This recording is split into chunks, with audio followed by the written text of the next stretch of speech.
Bueno, buenos días. Agradezco a los organizadores la invitación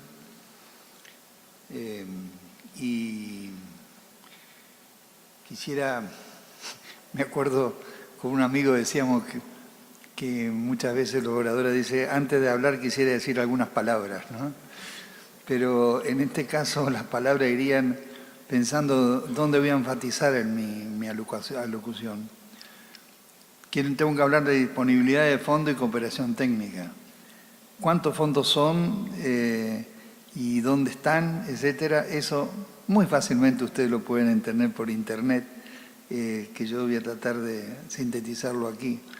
Pero a lo mejor lo que no pueden tener por internet es lo que nosotros tenemos que privilegiar en nuestro diálogo, que para eso estamos, para discutir algunos aspectos que traban la disponibilidad de estos fondos. Y se refieren a la necesidad de si estos fondos alcanzan o no alcanzan para cubrir las necesidades, que son aquellas que las exigencias financieras para generar un desarrollo sustentable, integral, que absorba tanto los efectos del cambio climático como los avances hacia un desarrollo sustentable. Eso muy probablemente no lo tengan en internet, pero es producto de la creatividad que debemos tener. Y en ese sentido quisiera comentarles de que he tenido la suerte de participar desde que se inició la discusión de cambio climático, pero especialmente del Convenio Mundial de Biodiversidad y el Convenio Mundial también de Cambio Climático, donde reivindicamos en América Latina la necesidad de hacer un estudio global que permitiera saber cuáles son las necesidades de nuestros cambios y qué significaba eso en términos de programas, proyectos, etc. Porque veíamos con bastante envidia cómo los países desarrollados, como Estados Unidos, Europa, etcétera, se reunían antes de las discusiones y tenían una estrategia común, cosa que nosotros no la teníamos. Entonces siempre trabajábamos aisladamente. Entonces ahí proponíamos la necesidad de establecer un esquema común de cambio. Ese cambio hoy no lo tenemos, ese estudio hoy tampoco lo tenemos. O sea, nosotros no podemos decir, como lo diría una planificación tradicional, bueno, si me decís cuántos fondos necesitas, presentame primero los diagnósticos, los planes, los proyectos, los objetivos, los programas, los proyectos y acciones. Bueno, tenemos en forma muy aislada eso, no lo tenemos globalmente para decir, bueno, estos son los fondos que necesito con estas características, ¿no? Entonces, lo que tenemos que hacer es tomar conciencia de eso y avanzar. Sin embargo, todo lo que hemos desarrollado ha avanzado mucho en ese sentido. Lo que necesitamos ahora es integrarnos y también aquí hay un trabajo que hacer, porque somos conscientes de que los trabajos no son interdisciplinarios, los trabajos no son coordinados, ¿no? Bueno, y decimos hay que coordinarse. Bueno, pero con eso no avanzamos mucho. Lo que tenemos que avanzar es decir, y las dificultades para la coordinación, para la interdisciplina y demás, las relaciones interinstitucionales son estas, y estas son las que hay que avanzar y superar. Entonces, la próxima reunión podríamos discutir cuál es el saldo de esos avances. Bueno, y esto es mucho más exigente hoy cuando los problemas de cambio climático están planteados dentro del concepto de desarrollo y equidad. La especificidad del planteamiento del cambio climático en América Latina surge del propio planteamiento ambiental, en donde en nuestro continente se establecen más estrechamente las ligazones entre el cuidado del medio ambiente con las acciones para un desarrollo sustentable, así como una visión de la problemática socioambiental más integral, sustentable, interdisciplinaria y una cambiante renovación. Esto se hace más necesario ante la grave crisis económica y social que estamos viviendo y la crisis ambiental que significa el cambio climático. Surge entonces la posibilidad de una necesidad perentoria de emprender realmente un desarrollo con equidad que, conociendo las graves restricciones y potencialidades que derivan de esta crisis, encuentren los caminos necesarios que nos pueden hacer avanzar hacia un desarrollo ecológico, económico y socialmente sostenible. Para ello será necesario unir nuestra acción a la que se viene desarrollando en otros ámbitos, destinado a lograr una degradación del ambiente y el agotamiento de nuestros recursos. Como bien lo señala el informe final del Cambio Climático 2014, este cambio tiene características de un problema de acción colectiva a escala mundial, puesto que la mayoría de los gases de efecto invernadero se acumulan con el tiempo y se combinan globalmente. Y las emisiones realizadas por cualquier agente afectan a los demás. No se alcanzará una mitigación eficaz si los distintos agentes anteponen sus propios intereses en forma independiente. Por consiguiente, se requieren respuestas cooperativas, en particular la cooperación internacional, para mitigar en forma eficaz las emisiones de gases de efecto invernadero y abordar otros problemas del cambio climático. Para ello debemos destacar no solo criterios de eficacia, sino de justicia, que se manifiesta muy directamente en los aspectos financieros. Debemos también destacar la significativa tradición de cooperación sur-sur, norte-sur, que ha tenido y que tiene en materia ambiental, que la hemos tratado en otros análisis. Lamentablemente estamos comprobando que la vieja aspiración de que la contribución por la remediación y su financiamiento debe ser proporcional al daño diferencial generado, que esa aspiración se va perdiendo. Hoy ya casi no se habla de deuda ambiental, cosa que fuertemente se hablaba antes. Ni tampoco de la responsabilidad diferencial. Se dice, pero luego no se van a los hechos concretos. Todos somos responsables, pero en proporciones distintas, porque el daño que se ha creado es en proporciones distintas. Lamentablemente, los centros radican en que el comercio internacional se enfrentan tipos de bienes que para su extracción se generó externalidades negativas que no fueron pagas. Bosques arrasados, lagos y cuencas contaminadas y afectadas son evidencia de ese trato. Esta deuda de origen ambiental contraída se puede comenzar a resarcir con diferentes reformas complementarias en todos los niveles, donde la cooperación internacional juega un papel fundamental. Como sigue diciendo el informe final del año 2014, los datos sugieren que los resultados que se consideran equitativos deben desencadenar una cooperación más eficaz. El cambio climático agudiza la situación desigual de origen estructural existente, por lo que la población migra debido a las malas condiciones del hábitat, de la situación económica, ya sean por eventos extremos, inundaciones, sequías, procesos graves de contaminación, o por cambios generados del funcionamiento no armónico ni balanceado entre la capacidad de asentamiento humano productivo y la demanda de la población de lo mismo. Definir políticas, programas y proyectos para resolver los problemas de la situación actual en cuanto al hábitat de las poblaciones impone conocer las deficiencias de los actuales asentamientos y evaluar los escenarios posibles y necesarios. Como bien lo manifiesta el referido informe, las proyecciones indican que el cambio climático a lo largo del siglo XXI hará que aumenten las personas desplazadas. Los riesgos en realizar una migración planificada se ven sometidas a una mayor exposición a episodios meteorológicos extremos, tanto en zonas rurales como urbanas, en especial en los países en desarrollo con bajos ingresos. La vulnerabilidad de esas poblaciones puede disminuir si aumentan sus posibilidades de movilidad. Los cambios en las pautas de migración pueden suponer respuestas tanto en los episodios meteorológicos extremos como la variabilidad y el cambio del clima a largo plazo. Y la migración también puede ser una estrategia eficaz de adaptación. Sin embargo, no estamos proponiendo eso solamente. Es parte de lo que puede desarrollar nuestras poblaciones, pero otro ámbito de justicia ambiental tiene que ser mantenido. Adaptación y mitigación. La adaptación y mitigación son estrategias complementarias para reducir y manejar los riesgos del cambio climático.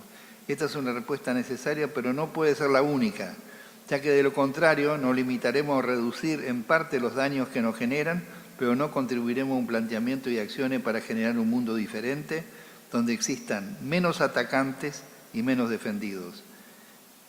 Porque ahora prácticamente gran parte de los estudios de cambio climático nos muestran cómo defendernos de las agresiones que se generan debido a las situaciones difíciles. Y mucho menos cómo se hacen las cosas en forma diferente.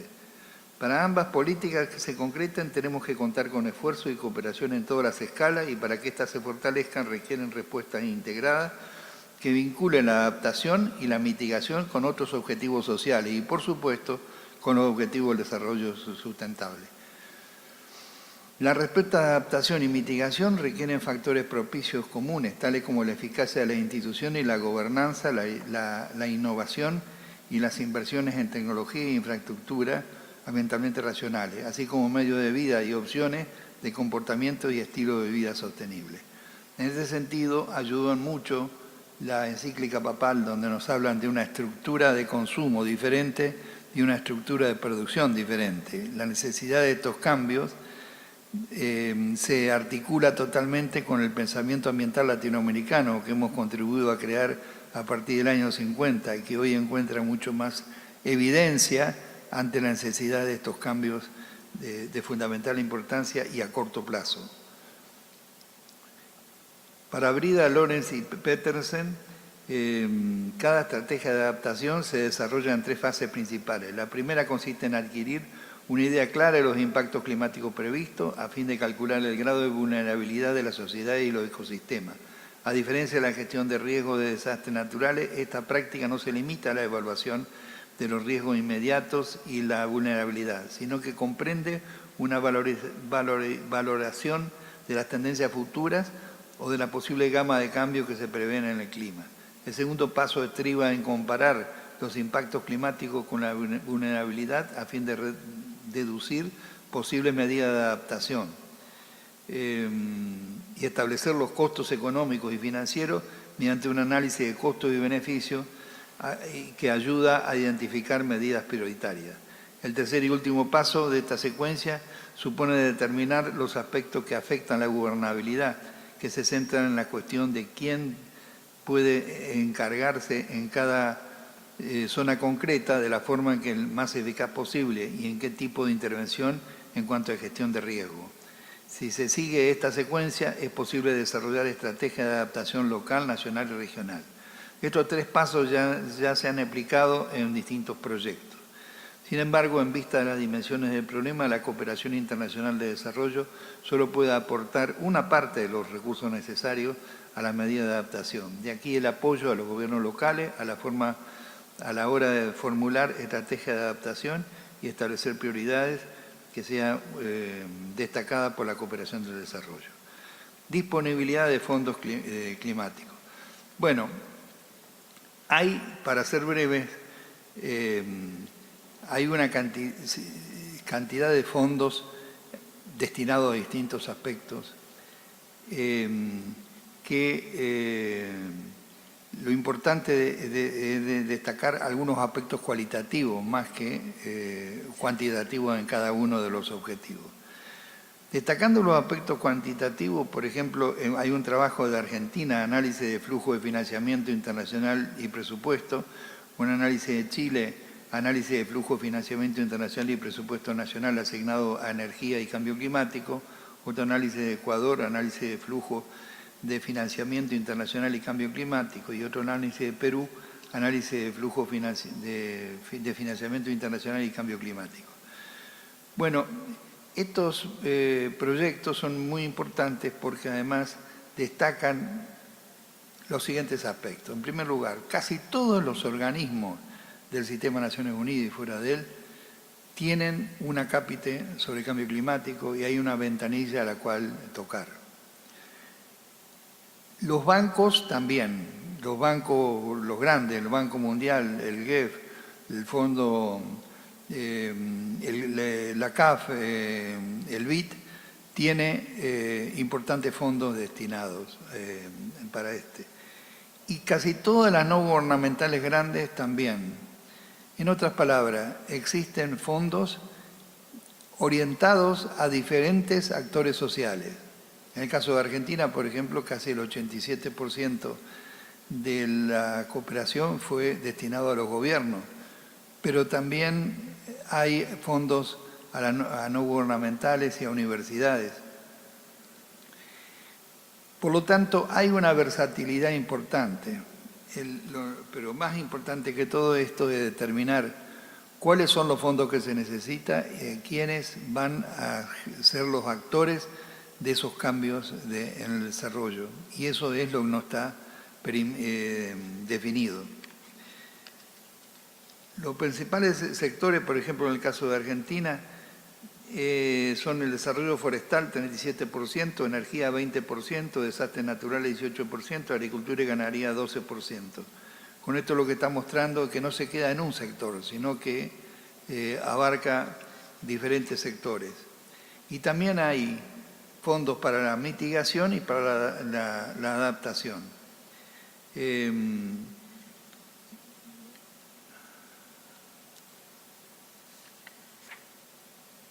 Entonces, para un análisis más estructural de estos fondos de financiamiento, la primera pregunta sería, ¿alcanzan estos fondos para revertir la situación? Bueno, lo único que podemos decir son fondos cuantiosos y realmente van a llevar un efecto benéfico. Pero no sabemos si alcanza porque todavía no tenemos una estructuración, salvo en los aspectos muy macro, de lo que hay que hacer para absorber los cambios que habrá en el cambio climático y en el desarrollo sustentable. Y por lo tanto, nuestra prioridad sería avanzar hacia un programa donde incluya las acciones, proyectos, programas que hay que realizar para que se absorban estos cambios con el menor sufrimiento posible y además se utilicen las potencialidades existentes en nuestra versatilidad de ecosistemas, en la heterogeneidad de nuestras poblaciones y la heterogeneidad de nuestro ecosistema. Saber manejar eso requiere una mayor profundización, pero se obtiene un enorme beneficio y mejora la calidad de vida de la población. La Universidad de Oslo había calculado 200 millones de personas en el año 2050 a ser trasladadas, migradas. ¿Cuál es la huella ecológica de eso? ¿Qué efecto esto tendrá en el manejo integral y sustentable de nuestros ecosistemas? Eso es una pregunta que hay que avanzar sobre ella, utilizando los estudios sectoriales que ya existen. Todas estas discusiones, toda esta alternativa de fondos han generado proyectos y estos han generado estudios. Por todo eso habría que articularlos globalmente.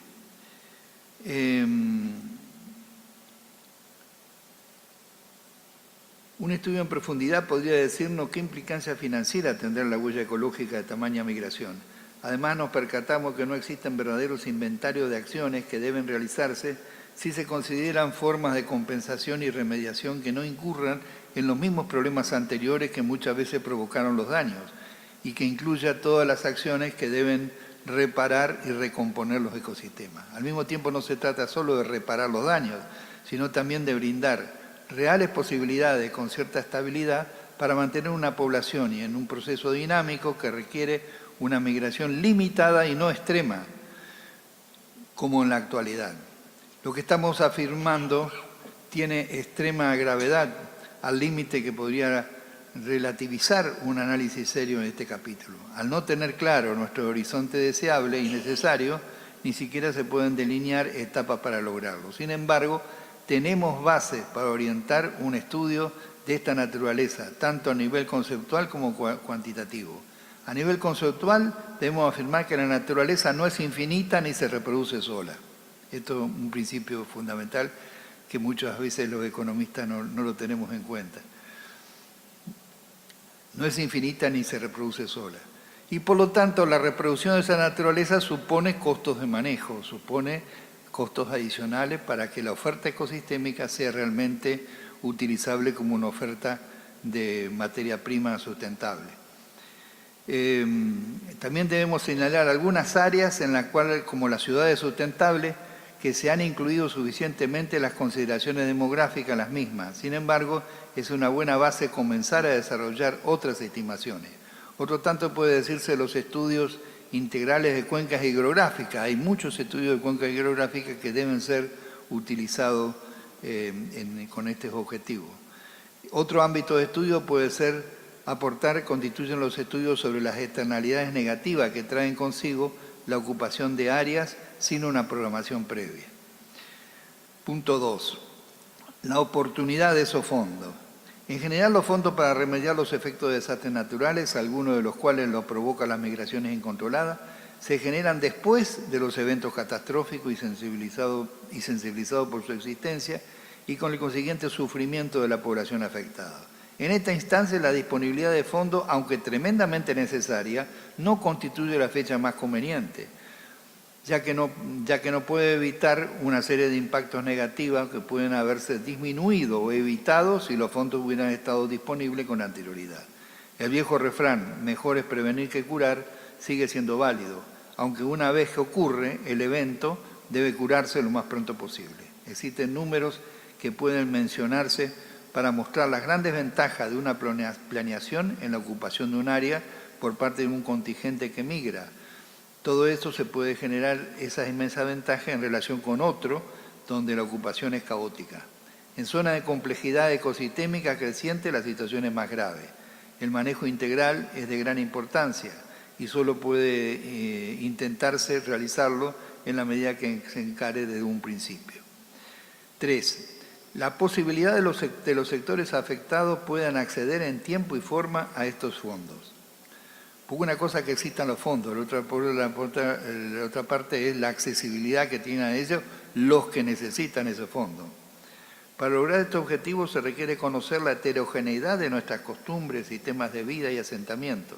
De esta forma se puede arbitrar políticas adecuadas y diferenciales, amoldado a los estímulos y desestímulos económicos, sociales y culturales que se requieren para alentar un uso adecuado. De lo contrario, se desperdiciará un tiempo importante. Sí, el tiempo es para que los técnicos aprendan la heterogeneidad de nuestras poblaciones y adapten los requisitos que se les pida a las características específicas de esta población. La facilitación con que el Estado puede colaborar en este proceso, que se manifiesta en tecnología, información y procedimientos. Más allá de las discusiones de cuánto Estado es necesario o cuánta empresa es necesario la participación del Estado para normar y para estimular este intercambio entre los que tienen los fondos y los que necesitan. Quinto, en general las tendencias prevalecientes del mercado no asignan adecuadamente los recursos en zonas de migración intensa. En general, en esta zona la presencia del Estado no es frecuente ni intensa.